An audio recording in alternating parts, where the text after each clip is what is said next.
60s 80s 100 110 வரைக்கும் சொல்லுவாங்க. அது எதை மென்ஷன் பண்ணுவாங்கன்னா அந்த த்ரெட்டோட திக்னஸ். ஸோ அந்த நூல் கட்டோட இது வந்து ஹேங்குன்னு சொல்லுவாங்க. ஸோ இதுலேயே கோன்ஸ் வரும். கோன்னா நம்ம நார்மல் அந்த பீபாய் ரெக்டாங்கிள் கோனோ இல்லை அந்த மாதிரி சர்க்கிள்டு கோன்லேயோ வந்து சுற்றி வரும். ஸோ இது வந்து 60s அப்படின்னு சொல்லுவோம் நாங்கள். 60ஸ்னா இதில் ஒன்றில் வந்து எத்தனை இருக்கு, இதில் வந்து மொத்தம் இது மாதிரி 10 தக்கை இருக்கும். இது வந்து ஒரு தக்கைன்னு சொல்லுவோம். இதில் 10 தக்கை இருக்கும். அப்போ ஒரு தக்கைக்கு வந்து 6 களி இருக்கும். 6 × 10 60s.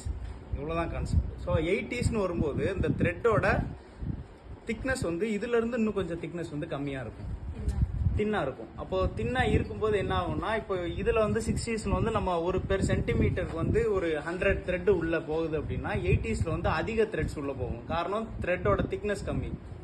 ஸோ அதோட இப்போ சேலையோட டென்சிட்டி வந்து அதிகமாகும். 60ஸ்லேருந்து 80